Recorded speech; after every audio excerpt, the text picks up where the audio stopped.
Hello and welcome to our channel Solo Tales. और आज की हमारी मूवी का नाम है द विक्टिम्स। इस मूवी को साल 2024 में रिलीज किया गया था।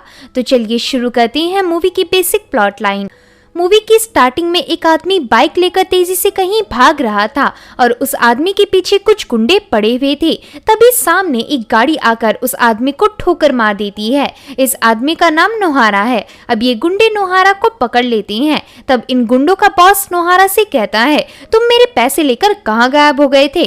नोहारा कहता है, सर मैं आपके सारे पैसे वापस लौटा दूंगा, बस मुझे कुछ और दिनों की मोहलत दीजिए। तो यहाँ माफिया का बॉस नोहारा को 3 दिन देते हुए कहता है, अगर तुमने पैसे इन 3 दिनों के अंदर नहीं लौटाए तो मैं अगली बार तुम्हें ढूंढने की जगह सीधा किंडरगार्टन में जाकर तुम्हारी 4 साल की बच्ची को मार डालूंगा। इतने में सीन कट होकर लाइला पर शिफ्ट होता है। लाइला एक प्रोस्टिट्यूट थी और अमीरों को लूटना ही उसका पेशा था। आगे लाइला अपनी रेड कार से कहीं जा रही होती है कि तभी सीन कट होकर एक विला मैनेजर पर शिफ्ट होता है। मैनेजर को कहीं दूर से गाड़ी की सायरन की आवाज आती है। इसे सुन मैनेजर जैसे ही बाहर निकलता है तो उसके सामने लाइला की रेड कार थी और उस कार के अंदर किसी ने लाइला को मार डाला था। इसे देख मैनेजर के एकदम से होश उड़ जाते हैं। फिर आगे इस मर्डर केस की तहकीकात करने डिटेक्टिव युआन को बुलाया जाता है। तभी युआन के पास उसका असिस्टेंट कैंग आकर बताता है कि गाड़ी का कांच टूटा हुआ था और गाड़ी के अंदर से सारे सामान गायब थे। मतलब हत्यारे का मोटिव लाइला को मारने के साथ साथ उसके सामानों को चुराने का भी था। अब युआन सबसे पहले मैनेजर से तहकीकात करता है क्योंकि मैनेजर ने ही लाइला की लाश देखी थी। वहीं लाइला का कोई परिवार नहीं था जिससे युआन तहकीकात करे। युआन पूछता है, क्या आपके विले के आसपास कोई सीसीटीवी कैमरा है? मैनेजर बताता है, बिल्कुल नहीं, क्योंकि मैं अपने सारे कस्टमर्स को अच्छे से जानता हूँ। ऐसा कहकर मैनेजर उन्हें हॉल की तरफ ले चलता है। हॉल में पुलिस की बाकी टीम सभी गेस्ट से इन्वेस्टिगेट कर रही थी। मैनेजर कहता है, पुलिस वाले फालतू में ही इनसे तहकीकात कर रहे हैं क्योंकि ये लोग शाम से ही मेरे सामने इसी बार में मौजूद थे। लेकिन हाँ, एक लेडी थी जो यहाँ से अचानक उठकर चली गई थी, बट उनके हस्बैंड अभी भी इस विला के एक कमरे में है। आगे मैनेजर उस लेडी के हस्बैंड जेम्स को उठाने की कोशिश करता है, लेकिन जेम्स ने ज्यादा ही शराब पी रखी थी और जेम्स कुछ बताने की हालत में नहीं था। युआन मैनेजर से कंफर्म बताने कहता है कि क्या उसने सच में एक लेडी को यहाँ से जाता देखा था। मैनेजर फ्लैशबैक के थ्रू बताता है, ऑफ कोर्स, क्योंकि जब मैं अपने तोते को दाना डाल रहा था तभी मैंने जेम्स को उसकी वाइफ के साथ झगड़ते हुए सुना, जिसके बाद अचानक जेम्स की वाइफ यानी यून सुक विला छोड़कर चली गई। मैं यहाँ आपको एक और बात बता दूं कि जब मैं लाइला की गाड़ी के पास गया तो वहाँ से थोड़ी दूरी से एक बाइक गुजर रही थी। इतना कहते ही सीन उसी बाइक सवार पर शिफ्ट होता है। ये बाइकमैन चोरी किए हुए पर्स से एक पेन ड्राइव निकालता है और यहाँ हम देखते हैं कि ये आदमी नोहारा ही था। इतना करने के बाद नोहारा उस पर्स को पानी में फेंक देता है। अगली सुबह फॉरेंसिक डॉक्टर युआन को बताते हैं कि लाश से हमें ज्यादा कुछ पता नहीं लग पाया, यानी अब इनके पास सिर्फ एक ही चारा है कि ये लोग यून सुक के हस्बैंड के होश में आने का इंतजार करें। तभी सीन कट होकर एक स्कूल सेमिनार पर शिफ्ट होता है। इसमें काइतो नाम का बच्चा म्यूजिक प्ले कर रहा था और इस सेमिनार को अटेंड करने डिटेक्टिव युआन और असिस्टेंट कैंग भी आए थे। यहाँ स्कूल प्रिंसिपल काइतो की तारीफ करते हुए बताता है कि काइतो हमारे स्कूल का सबसे होनहार स्टूडेंट है और काइतो को अमेरिका जाने की स्कॉलरशिप मिली है। इसे सुन यूनसुक बहुत खुश होती है क्योंकि काइतो यूनसुक का ही बेटा है। आगे सबके जाते वक्त युआन यूनसुक से कहता है, आप कल रात सास्किन विला से बाहर निकली थी, क्या आपने वहाँ से निकलते वक्त कुछ अजीब देखा था? यूनसुक फ्लैशबैक के थ्रू बताती है, जब मैं विला से निकलकर रास्ते से गुजर रही थी तभी मुझे एक आदमी ने लूटने की कोशिश की, लेकिन वो कुछ नहीं ले गया, इसलिए मैंने पुलिस से इसकी कंप्लेंट नहीं करवाई। खैर उस रॉबर ने मुझे सबसे पहले किक मारकर नीचे गिराया और मेरे पास आकर मुझे लूटने लगा कि इतने में ही माइकल ने पीछे से आकर उस रॉबर को वहाँ से भगा दिया। असल में माइकल मेरी ही कंपनी में काम करने वाला एक क्लाइंट है। युआन कहता है, अच्छा वैसे क्या आपको उस रॉबर का चेहरा याद है? तो यूनसुक इस पर साफ मना कर देती है क्योंकि उस वक्त काफी अंधेरा था, जिस कारण यूनसुक उसका चेहरा नहीं देख पाई। अब युआन यूनसुक के क्लाइंट माइकल से मिलता है। तब माइकल यून सुक की घटना को अपने एंगल से बताता है। वो कहता है, कल रात रास्ते में गुजरते वक्त मैंने एक लड़की को देखा जिसे कोई रॉबर लूट रहा था, इसलिए मैं मदद करने उसके पास गया और कोइंसिडेंटली जिसकी मैंने मदद की वो मेरी मालकिन यून सुक निकली। खैर यून सुक घबराई हुई थी, इसलिए मैंने यून सुक को ड्रॉप करने के लिए अपनी गाड़ी में इनवाइट किया। असिस्टेंट कैंग पूछता है, क्या आपको उस रॉबर का चेहरा याद है जिसे आपने मारकर भगाया था? तो यहाँ माइकल भी रॉबर का चेहरा नहीं बता पाता क्योंकि वो रॉबर बहुत तेजी से अपनी बाइक लेकर भाग गया था। आगे कैंग पुलिस स्टेशन में सीसीटीवी फुटेज दिखाकर बताता है कि ये फुटेज पावर स्टेशन के पास की है और ये रास्ता डायरेक्ट सास्किन विला पहुंचता है। इधर रात के 7:56 पर माइकल की कार कैप्चर हुई थी जिस वक्त वो मिस यून सुक को वहाँ से ले जा रहा था। वहीं इसके ठीक 11 मिनट बाद यानी 8:07 पर मैनेजर को अपने विले के पास लाइला की लाश मिली। यानी ये पूरा हादसा 7:30 से 8:30 बजे के दायरे में हुआ है। खैर मैंने पता किया तो इस घटना के अंदर सास्किन रोड से सिर्फ 2 मोटर बाइकें गुजरी थी, लेकिन उनमें से एक भी बाइक राइडर का चेहरा कैमरे में साफ कैप्चर नहीं हुआ। खैर लाइला का मर्डर और लूटपाट 40 मिनट के अंदर हुए थे, इसलिए हो सकता है कि जिसने लाइला का मर्डर किया हो उसी सेम बाइकरमैन ने यून सुक को रास्ते में लूटने की कोशिश की हो। इसे सुन युआन कहता है, हमारी टेक टीम से कहो कि इस घटना के बीच आसपास वाली एरिया में जितने बाइक सवार सीसीटीवी कैमरा में कैप्चर हुए थे सभी का पता करें। हमें कैसे भी कर उस बाइक सवार को ढूंढना होगा। आगे कैंग और युआन गाड़ी में होते हैं और यहाँ कैंग युआन को बताता है लाइला की ऑटोप्सी में उसके लाश पर 10 सेंटीमीटर लंबा एक खंजर का निशान मिला, लेकिन इतने से निशान से किसी की मौत नहीं हो सकती। फॉरेंसिक टीम का कहना है कि किसी ने लाइला की दोनों हाथों से गर्दन मरोड़कर ही उसे मारा था और मजे की बात तो ये है कि लाइला की मौत गाड़ी से बाहर हुई थी, लेकिन फिर मरने के बाद में उसकी लाश को किलर ने गाड़ी के अंदर डाला। तो इसे सुन युआन थोड़ा हैरान होता है, उसे समझ नहीं आता कि किलर ने ऐसा क्यों किया। कैंग थ्योरी बताते हुए कहता है, शायद किलर लाइला की लाश को उसी की गाड़ी में भरकर कहीं डंप करने वाला था, लेकिन इमरजेंसी में वो लाइला की लाश को विले के सामने ही छोड़कर भाग गया।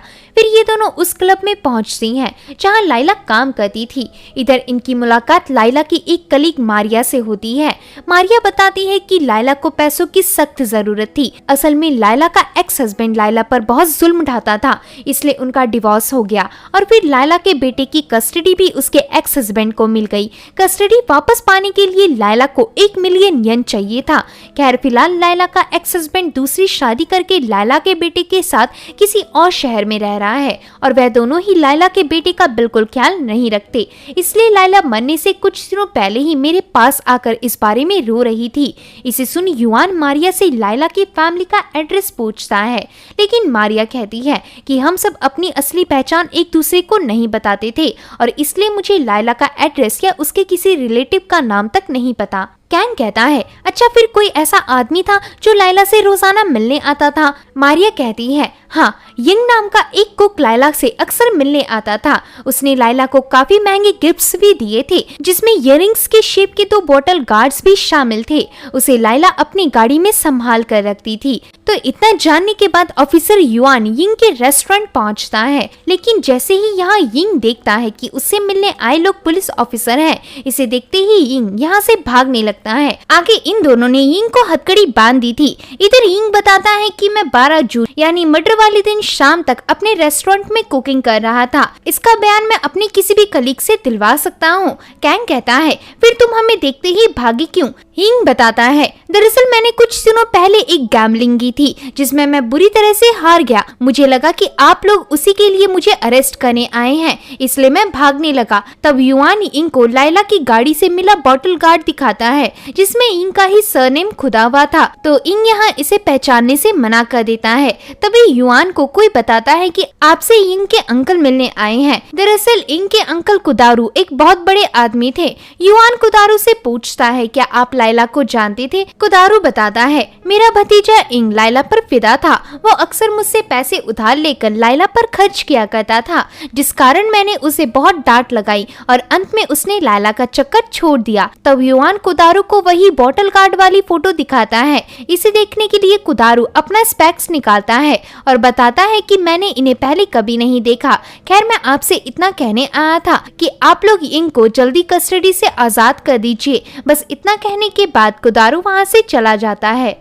दूसरी तरफ टेक डिपार्टमेंट को एक फुटेज मिली थी। इसमें जिन, जो कि लायला का डिवोर्स्ड हस्बैंड था, वो मर्डर वाले दिन हाईवे में दिखा था। आगे युआन जिन से इन्वेस्टिगेट करने जाता है। तब जिन बताता है, हाँ मैं 12 जून को अपनी गाड़ी में बेटे हिगामी के साथ लायला से मिलने जा रहा था। हिगामी और मैं लायला से विला में मिलने वाले थे, लेकिन उस दिन ना ही लायला का फोन लगा और ना लायला मुझसे मिलने आई, जिसके बाद मैं अपने घर वापस लौट आया। इतना बताती ही वहाँ जिन की दूसरी वाइफ आ जाती है और इन दोनों के सामने कहने लगती है, यहाँ मैं लायला के बेटे की परवरिश कर रही हूँ और वो इस वक्त पता नहीं किसके साथ मुंह मार रही होगी। यहाँ हिगामी भी ये सुन लेता है, लेकिन ये सब इनके रोज का रूटीन था। अब कैंग जिन से पूछता है, क्या लायला तुमसे हिगामी की कस्टडी वापस लेने के लिए मिलना चाहती थी? जिन डरते हुए बताता है, हाँ बदले में मैंने उससे 1 मिलियन येन की डिमांड की थी। तभी सीन कट होता है और ये लोग जिन की शॉप से बाहर आते हैं। जिन इनसे पूछता है, आपने मुझसे लायला के बारे में इतनी तहकीकात क्यों की?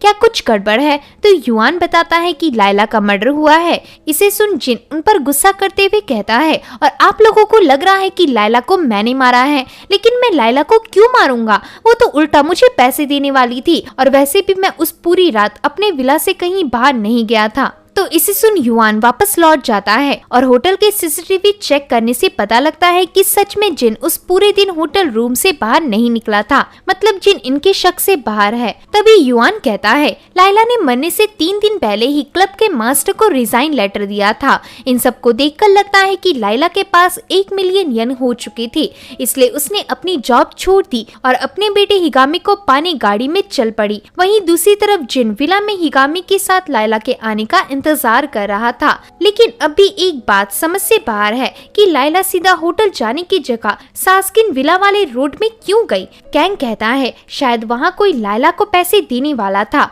युआन कहता है, ये केस इतना सिंपल नहीं है। ऐसा कहकर युआन लेडी ऑफिसर जून को कैमरे में कैप्चर हुए दूसरे मोटर बाइक वाले आदमी का पता लगाने कहता है। तभी एक ऑफिसर बताता है, हमें लायला जहाँ रहती थी वहाँ का ठिकाना मिल गया। ये बात पता लगते ही युआन कैंग के साथ लायला के उस बिल्डिंग में जाता है।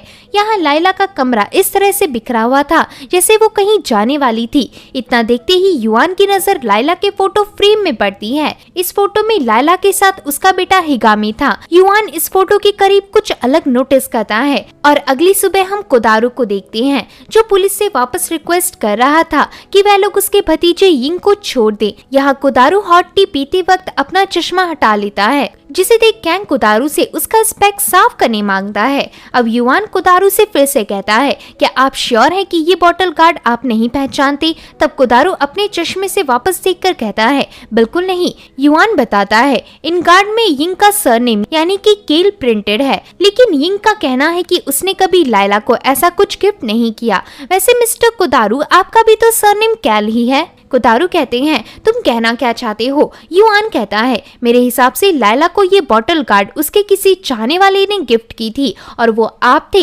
इसे सुन कोदारू एकदम खड़ा होता है और गुस्से से कहता है, तुम मुझ पर झूठा इल्जाम लगा रहे हो। मैं अभी तुम्हारे सीनियर को कॉल करता हूँ। लेकिन यहाँ युआन को कोई फर्क नहीं पड़ता। ये बात कोदारू को अजीब लगती है। तब युआन कहता है, आपके चश्मे के दोनों लेंसेज में 3.0 और 2.0 डायप्टर्स का फर्क है। कोदारू कहता है, हाँ तो? युआन बताता है, असल में जो चश्मा आपने यहाँ आते वक्त पहना था वो ये रहा, और जो आपने इस वक्त पहन रखा है वो चश्मा मुझे लायला के फोटो फ्रेम के पास मिला था।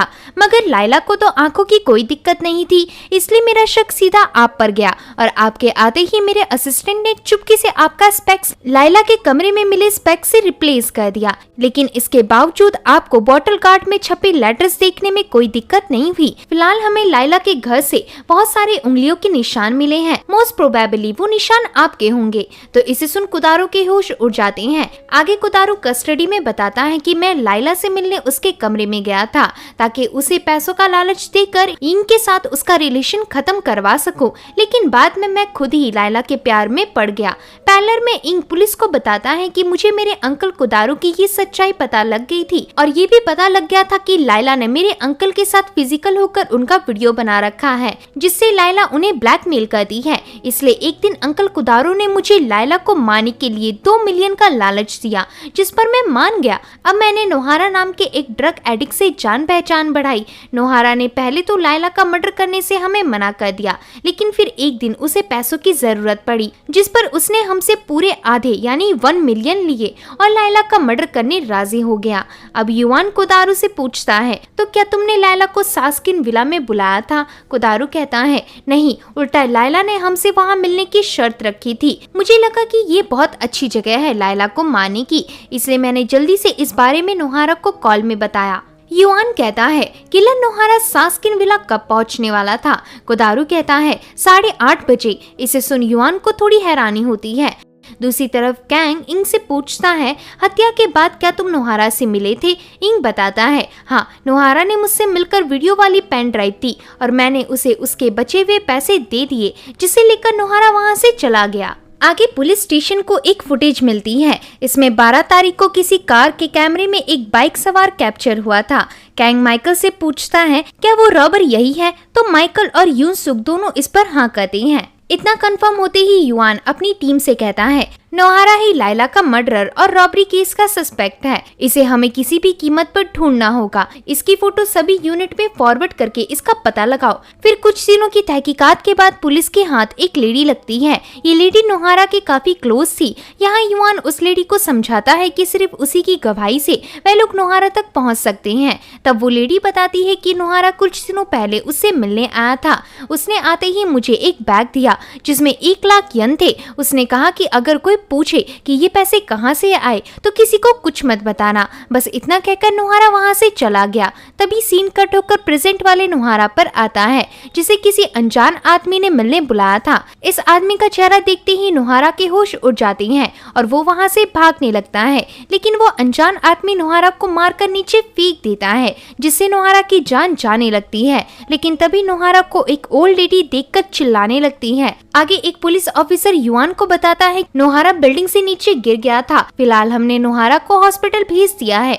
तभी कैंग वहाँ नोहारा का सेल फोन लेकर आता है, जिसके बाद ये लोग उस फोन को एक्सेस करके उसके अंदर के सारे कॉन्टैक्ट पता करते हैं। इसमें एक कॉन्टैक्ट नंबर माइकल का भी था। अब माइकल फिर से कस्टडी में होता है। युआन माइकल से कहता है, तुम्हारा नंबर नोहारा के फोन में था, यानी तुम नोहारा को जानते थे? माइकल कहता है, हाँ, और दरअसल मैंने आपसे झूठ बोला। असल में मैं सास्किन विला यून सुक को प्रपोज करने गया था। दरअसल कंपनी में सभी जानते थे कि यून सुक का उसके हस्बैंड के साथ अच्छा रिलेशन नहीं है और यून सुक सास्किन विला पहुंचते ही अपने हस्बैंड से डाइवोर्स ले लेगी, इसलिए मैं अपने साथ एंगेजमेंट रिंग लेकर सास्किन विला जा रहा था। युआन कहता है, वेल, इस केस में जरूर तुमने वहाँ कुछ देखा होगा जिसे तुम हाइड कर रहे हो। माइकल कहता है, हाँ, जब यून सुक विला से निकलकर रोड की ओर जा रही थी और मैं उसका पीछा करने आगे बढ़ रहा था, वैसे ही मैंने वहाँ लायला की रेड कार देखी। उस कार के जाते ही वहाँ से एक बाइक सवार भी गुजरा। इसे देख मुझे समझ नहीं आया कि आखिर हो क्या रहा है। तभी मैंने देखा कि वो बाइक सवार नोहारा था।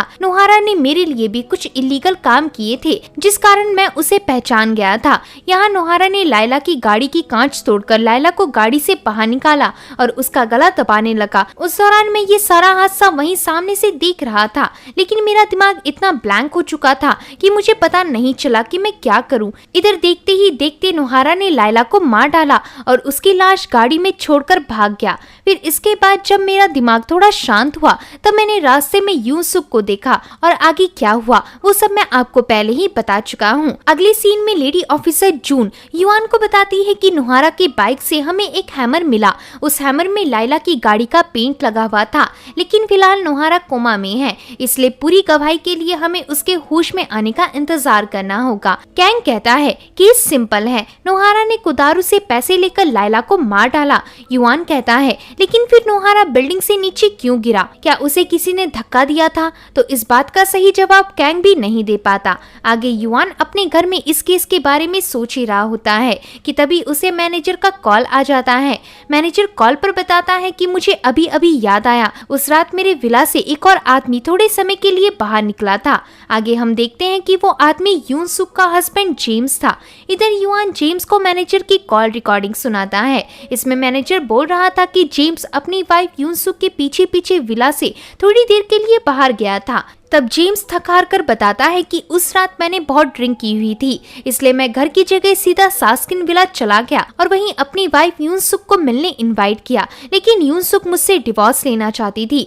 वो मेरे रोज रोज की शराब पीने की हैबिट से परेशान थी। उसने कहा कि तुम हर रात किसी नई लड़की के साथ होते हो। इसे सुन मैं खुद को संभाल नहीं पाया और बोल पड़ा कि तुम्हें भी तो किसी ने इयररिंग्स का सेट गिफ्ट किया था, आखिर वो कौन है। इसे सुन यूनसुक भड़कते हुए वहाँ से चली गई और तब यूनसुक को शांत कराने मैं भी विला से बाहर गया। मैं भी तभी मैनेजर ने मुझे देखा हो। खैर जब मैं बाहर गया तो यूनसुक वहाँ नहीं थी।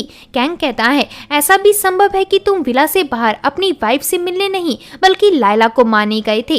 जेम्स कहता है मैं तो लाइला को दूर दूर तक भी नहीं जानता था, तो भला मैं उसे क्यों मारूंगा। वैसे एक बात अजीब थी, मेरे निकलते वक्त ही लाइला की गाड़ी से सायरन जोर जोर से बजना शुरू हुआ था। कैंग कहता है तुम्हें काफी कुछ याद आ रहा है, क्या पता लाइला के साथ तुम्हें तुम्हारा कनेक्शन भी याद आ जाए। जेम्स कहता है ऐसा नहीं है। कैंग कहता है वो तो हम पता कर लेंगे। आगे वापस जाते वक्त कैंग युआन को बताता है कि जेम्स ने हमें पहले ये सब क्यों नहीं बताया, वो जरूर हमसे कुछ छिपा रहा है। हो सकता है कि लाइला और जेम्स सीक्रेट लवर हो। तो इस पर युआन कुछ नहीं कहता, लेकिन युआन को मन ही मन लग रहा था कि ये केस बहुत पेचीदा है। आगे युआन यूनसुक से इन्वेस्टिगेट करता है। तब यूनसुक बताती है हाँ उस रात मुझे सास्किन विला में खुद जेम्स ने ही बुलाया था, लेकिन जब मैं वहाँ गई तो जेम्स शराब की हालत में धुत था। इसे देख मैंने कहा कि तुम आज सुबह एक औरत के साथ बिस्तर पर थे और वहाँ तुम्हें मेरे साथ साथ मेरे तो कलीग ने भी देखा था, क्या तुम्हें शर्म नहीं आती। तो इस बात पर उस रात हम दोनों की बहस हुई। तभी कैंग देखता है कि यूनसुक के हाथ में प्लास्टर था। तब यूनसुक बताती है कि ये प्लास्टर मुझे 1 महीने पहले से लगा हुआ है। कैंग कहता है ऐसी हालत में आप जेम्स से मिलने सास्किन विला जाने राजी कैसे हो गई। यूनसुक कहती है मुझे बस जेम्स से डिवोर्स चाहिए था, फिर इसके लिए वो मुझे कहीं भी बुलाए। तो इसे सुन कैंग यूनसुक से उसके उन 2 कलीग्स का नंबर मांगता है जिन्होंने जेम्स को दूसरी औरत के साथ देखा था। आगे यूनसुक की पहली कलीग मीता बताती है कि उस दिन यूनसुक अपना कोई जरूरी सामान घर भूल गई थी, इसलिए यूनसुक और मैं उसे लेने यूनसुक के घर गए। उस वक्त हमारे साथ हारू नाम का एक और कलीग था। तभी हम तीनों ने देखा कि जेम्स किसी लड़की के साथ बिस्तर में था। पैलर में हारू बताता है कि जेम्स को पकड़े जाने पर भी कोई शर्म नहीं थी, उल्टा वो अपनी वाइफ को जोर जोर से मारे ही जा रहा था, इसलिए मैंने जेम्स को एक जोर का थप्पड़ मार दिया। इसे सुन युआन लाइला की फोटो दिखाकर कहता है क्या वो लड़की ये थी, तो हारू इस पर मना कर देता है। अब पैलर में युआन मीता से कहता है क्या यूनसुक और उसके हस्बैंड का रिलेशन हमेशा से ऐसा ही था। मीता बताती है हाँ। दूसरी तरफ हारू बताता है दरअसल जेम्स ने बहुत सारे पैसे गैम्बलिंग में हार डाले थे। अब इन दोनों की बातों से पता चलता है कि यूनसुक हमेशा अपने बेटे काइतो के भविष्य के लिए पैसे जमा करती थी, लेकिन उसका हस्बैंड जेम्स उसे बिल्कुल भी सपोर्ट नहीं करता था। हाल ही में यूनसुक ने अपना घर और गाड़ी काइतो के अब्रॉड जाने के लिए बेच दिया था। युआन कहता है यूनसुक ने घर और गाड़ी कब और किसे बेची। हारू बताता है यूनसुक ने गाड़ी एक मोटरसाइकिलिस्ट को मई के महीने में बेची थी, लेकिन घर कब बेचा उसका कोई पता नहीं। इसे सुन युआन अपनी याददाश्त पर जोर डालता है, जैसे यूनसुक जेम्स से डाइवोर्स लेने वाली थी और यूनसुक के हाथ में प्लास्टर का होना, ये सब युआन को अजीब लगता है। अब युआन वहाँ से चला जाता है। तब कैंग भी उसके पीछे आता है और युआन कहता है हमने एक बहुत बड़ी गलती कर दी, हमारे यहाँ तो एक आदमी से तहकीकात करना रह गया। ऐसा कहकर युआन बोर्ड में बताता है कि लाइला को इंग ने विला में 8:30 बजे मिलने बुलाया था, लेकिन लाइला आधे घंटे पहले ही घर से बाहर निकल गई। सेम उसी समय यूनसुक भी अपने हस्बैंड से लड़ झगड़ कर विला से बाहर आई और उसे बाहर आते हुए माइकल ने देख लिया। इसी के साथ माइकल ने वहाँ लाइला का खून होते हुए भी देखा। वहीं दूसरी तरफ जेम्स के मुताबिक वो भी यूनसुक को ढूंढने विला से बाहर आया था, यानी ये तीनों ही उस वक्त क्राइम सीन के काफी क्लोज थे। अब सोचने वाली बात यह है कि यूनसुक का हाथ टूटा हुआ है, इसलिए वो अकेले किसी का मर्डर नहीं कर सकती। वहीं अब तक के हमारे गवाहों से पता लगा कि यूनसुक काइतो को अब्रॉड भेजने के लिए पैसे जुटा रही थी, लेकिन सेमिनार में काइतो के प्रिंसिपल ने बताया था कि काइतो को तो यूएसए जाने का फ्री स्कॉलरशिप मिला है। इसका मतलब यूनसुक ने अपना घर और गाड़ी काइतो के लिए नहीं बल्कि किसी और पर्सनल चीज के लिए सेल की थी। इतने में ही ऑफिस में जून आकर बताता है कि हमें यूनसुक के कार शेयरिंग की डिटेल्स तो नहीं मिली, लेकिन इतना पता चला कि मिस्टर कोदारू ने ट्रैफिक ऑफिसर से एक नंबर प्लेट कंफर्म करवाया था और वो नंबर प्लेट यूनसुक की गाड़ी का ही है। तो आगे कोदारू जो कि लॉकअप के अंदर था वो युआन को बताता है कि मुझे कोई आइडिया नहीं था कि वो गाड़ी यूनसुक की है। असल में मरने से पहले लायला ने मुझे एक नंबर प्लेट भेजकर इस गाड़ी का एड्रेस पूछा था और मेरी जान पहचान एक ट्रैफिक ऑफिसर से थी। उसी ने मुझे नंबर प्लेट से यूनसुक का एड्रेस निकलवाने में मदद की। इसे सुन युआन ऑफिस से निकलकर कैंग को बताता है, तुम्हें 28 अप्रैल वाला एक कार एक्सीडेंट याद है? उस दुर्घटना में जो आदमी मरा था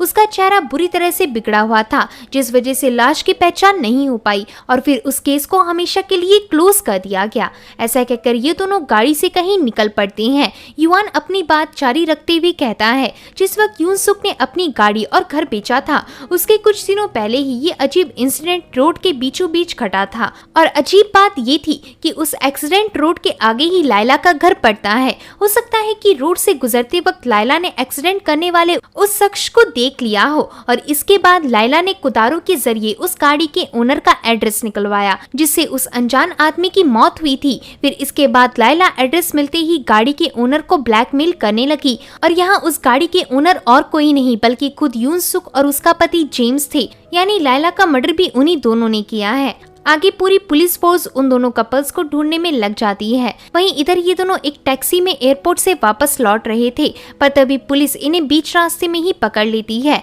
और अब यूनसुक और जेम्स को पता लग जाता है कि ये दोनों सच्चाई और ज्यादा देर तक नहीं छिपा सकते। आगे यूनसुक कस्टडी में थी। तभी युआन वहां आकर यूनसुक से कहता है, आपके नेबर्स और कलीग के अकॉर्डिंग आपने अपनी कार किसी आदमी को सोल्ड की थी, लेकिन कार बेचने के कोई गवर्नमेंट रिकॉर्ड हमें अभी तक नहीं मिले।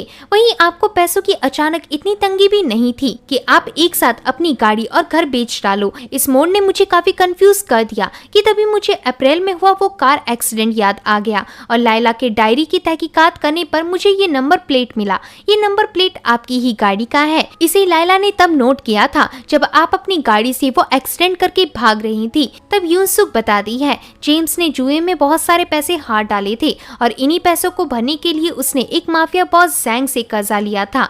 दोस्तों, जैंग वही गुंडा है जिसे हमने मूवी की स्टार्टिंग में देखा था। इसके बाद जैंग अक्सर जेम्स को परेशान करने लगा, इसीलिए एक्सीडेंट वाली रात मैं यानी यूनसुक जैंग से मिलकर उसे कर्जा जुटाने के लिए कुछ और दिनों की मोहलत मांगने गई थी, लेकिन वहाँ जैंग मुझसे बदतमीजी करने लगा, इसलिए मैं जैंग से बचने के लिए अपनी गाड़ी में बैठी। वहीं जैंग मेरी गाड़ी के ठीक सामने था। उस वक्त मैंने गलती से बैक गियर की जगह फ्रंट गियर मार दिया, जिससे कि जैंग गाड़ी से ठुककर मारा गया। पैलर में जेम्स बताता है, इस एक्सीडेंट के बाद यूनसुक ने मुझे वहां कॉल करके बुलाया। यहाँ मुझे कोई आइडिया नहीं था कि मैं क्या करूं, क्योंकि जैंग का मेरे ऊपर काफी कर्जा था और जैंग की मौत भी मेरी गाड़ी से हुई थी, जिस कारण पुलिस का डायरेक्ट शक मेरे पर जाता। इसलिए मैंने जैंग का सारा सामान अपनी गाड़ी में रखकर उसका चेहरा बिगाड़ दिया, जिस कारण उसकी लाश को कोई पहचान नहीं पाया।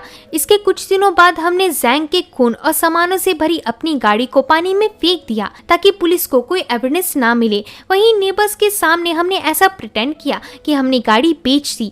अब इसके बाद सब ठीक चल रहा था कि तभी एक दिन यूनसुक को लायला का कॉल आया। कॉल में लायला ने कहा कि मैंने वो एक्सीडेंट अपनी आंखों से देखा था। तो इसके बाद लायला यूनसुक को 1 मिलियन येन के बदले ब्लैकमेल करने लगी, लेकिन हम दोनों इतने पैसे नहीं जुटा सकते थे, इसलिए हमने 1 मिलियन देने के लिए अपना घर बेच दिया। यूनसुक वो पैसे लायला को देने ही वाली थी कि तभी जेम्स ने उसे कहा कि अगर हमने लायला को ये पैसे दे दिए और हमारी बात को सीक्रेट रखने की जगह लायला ने हमसे और पैसों की डिमांड की और पूरी जिंदगी ही हमें ब्लैकमेल करती रही। वैसे भी लायला जैसी औरतों का कोई भरोसा नहीं है, हो सकता है कि वो पैसे मिलने के बाद भी पुलिस को सब सच बता दे। तो इसके बाद यूनसुक के पास कोई और रास्ता नहीं था, इसलिए इन दोनों ने लायला को मारने का प्लान बनाया। जेम्स अब ऐसी जगह की तलाश में जुट गया जहाँ कोई सीसीटीवी कैमरा ना हो और फाइनली उसे एक ऐसी जगह यानी कि सास्किन विला मिल गया। सास्किन विला के रोड में भी दूर दूर तक कैमरेस नहीं थे, लेकिन अभी भी इन्हें डर था कि कहीं कोई इन्हें एक साथ मर्डर प्लान करते हुए देख ना ले,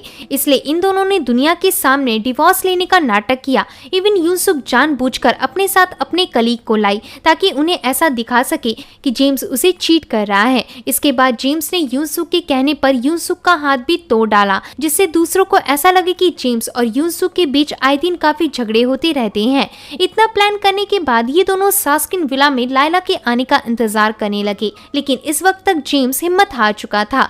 जेम्स यहाँ किसी का मर्डर करने से मना कर देता है, लेकिन यूनसुक कहती है तुम इस तरह मुझे अकेला नहीं छोड़ सकते, हम आधे रास्ते में आ गए हैं। पर यहाँ जेम्स फिर भी नहीं मानता और अब इस बात पर दोनों की लड़ाई हो जाती है, जिसके बाद यूनसुक अकेली ही लायला को मारने विला से बाहर निकल जाती है। यहाँ यूनसुक ग्लव्स लगा लेती है ताकि उसके फिंगरप्रिंट्स ना आ पाए। फिर यूनसुक लायला को गला घोटकर मार डालती है। वहीं इस वक्त जेम्स को भी रियलाइज हो जाता है कि उसे यूनसुक का साथ नहीं छोड़ना चाहिए था, इसलिए जेम्स विला से बाहर आता है और देखता है कि यूनसुक ने पहले ही लायला को मार डाला है। यूनसुक इधर लायला की लाश उसकी गाड़ी के साथ समंदर में फेंकने वाली थी, पर तभी इन्हें रास्ते में बाइकमैन नोहारा दिख गया, जिसे देख यूनसुक ने लायला की लाश जल्दी से गाड़ी में रख दी और वहाँ से भाग गई। अब इस कहानी को सुन युआन जेम्स से पूछता है फिर तुमने नोहारा को मारने की कोशिश क्यों की? जेम्स बताता है क्योंकि वो जानता था कि लायला उसके मारने से पहले ही गाड़ी में मरी पड़ी थी और हो सकता है कि नोहारा की गवाही से उसकी वाइफ यूनसुक फंस जाती।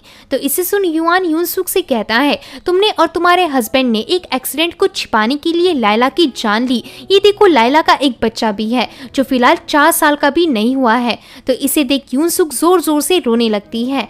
वहीं इसके कुछ देर बाद युआन को हॉस्पिटल से कॉल आता है क्योंकि नोहारा कोमा से बाहर आ गया था और उसकी हालत ठीक थी। तो इसके बाद युआन नोहारा से इन्वेस्टिगेट करता है। तब नोहारा बताता है कि पैसे मिलते ही मैं लायला का पीछा करने लगा। मेरा प्लान उसे सुनसान सड़क में ही मारने का था, लेकिन उस वक्त मेरी बाइक के इंजन में कुछ खराबी आ गई, इसलिए मैं लायला का पीछा करते हुए सास्किन रेस्टोरेंट के पास पहुंचा। वहां जब मैंने लायला की गाड़ी में झांका तो वो पहले से ही मरी पड़ी थी। इसे देख मुझे कुछ समझ नहीं आया कि इसे किसने मारा, इसलिए मैं वहां से भागने लगा। पर तभी मुझे पेन ड्राइव के बारे में याद आया जो शायद लायला के पर्स में होगा। पर्स लेने के लिए मैंने गाड़ी की विंडो तोड़ी, जिस कारण गाड़ी का सायरन बजने लगा। फिर मैं वहां से पर्स लेकर भाग गया। युआन कहता है फिर तुमने यूनसुक को रास्ते में लूटने की कोशिश क्यों की? तो यहाँ नोहारा रिवील करता है कि मैंने उसे लूटने की कोशिश नहीं की थी, बल्कि जब मैं रास्ते से गुजर रहा था तब उसी ने मुझे बाइक से धक्का दिया और लायला का पर्स लेकर भागने लगी,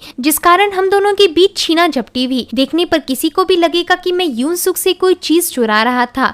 खैर मैं वहाँ से पर्स लेकर किसी तरह भाग निकला और तभी कुछ दिनों बाद मुझे जेम्स ने मिलने बुलाया। उसने मुझे बताया कि वो जैंग का आदमी है। यहाँ जेम्स ने मिलते ही मुझे लायला के सेल फोन के बारे में पूछा, पर मैं इस बारे में कुछ नहीं जानता था, इसलिए मैं वहाँ से भागने लगा। लेकिन तभी जेम्स ने मुझ पर हमला करके मुझे बेहोश कर दिया। तो यहाँ लायला के सेल फोन की बात सुनकर युआन को थोड़ा अजीब लगता है। आगे हॉस्पिटल से निकलते वक्त युआन का असिस्टेंट कहता है जरूर लायला के फोन में कोई ऐसा एविडेंस था जिसे लेकर जेम्स उसे डिलीट करना चाहता था। हमें किसी तरह लायला का फोन ढूंढना होगा। फिर ये दोनों उसी जगह में पहुंचते हैं जहां नोहारा ने लायला का पर्स बहा दिया था। यहाँ ढूंढने पर इन्हें लायला का फोन मिल जाता है। युआन लायला के फोन का मेमोरी कार्ड निकालकर उसे अपने सेल फोन में डालता है। तो इसमें एक वीडियो था। इस वीडियो को लायला ने रिकॉर्ड किया था जब वो एक्सीडेंट वाली घटना हुई थी। इस वीडियो में अजीब बात ये थी कि इसमें यूनसुक की जगह उसका बेटा काइतो यूनसुक की गाड़ी से निकलते हुए कैप्चर हुआ था। मतलब असली हत्यारा काइतो है। अब इस वीडियो को देखने के बाद ये दोनों काफी निराश हो जाते हैं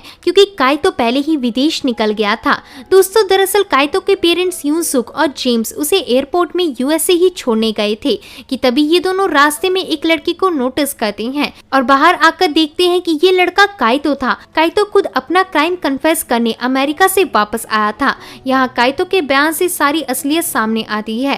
काइतो बताता है कि उस दिन मेरा 15th बर्थडे था और हम तीनों उसे सेलिब्रेट करने रेस्टोरेंट गए थे, लेकिन वापस आते वक्त हमें रास्ते में जैंग और उसके कुछ गुंडों ने घेर लिया। यहाँ हम देखते हैं कि ये लोग काइतो के पेरेंट्स को मार मार कर उनकी बुरी हालत कर देते हैं और उन्हें मिट्टी में गिरा हुआ केक खिलाते हैं। ये सब देखकर भी काइतो कुछ नहीं कर पाता क्योंकि वो उनकी गिरफ्त में था। अब आधी रात के बाद काइतो ने डिसाइड किया कि वो जैंग से अपने पेरेंट्स का बदला लेगा, इसलिए काइतो अपनी मॉम की गाड़ी लेकर जैंग के ठिकाने के पास गया। यहाँ से जैंग अकेले गुजर रहा था। इसे देख काइतो एक रॉड लेकर जैंग को मारने गया, पर उल्टा जैंग ने उसे पकड़ लिया। यहाँ जैंग शराब के नशे में था, इसलिए काइतो किसी तरह जैंग से बचकर गाड़ी में बैठ गया और यहाँ गलती से काइतो ने एक्सीलेटर दबाकर जैंग को गाड़ी से कुचल दिया। गाड़ी से घिसने के कारण जैंग का चेहरा बुरी तरह से तहस नहस हो गया था।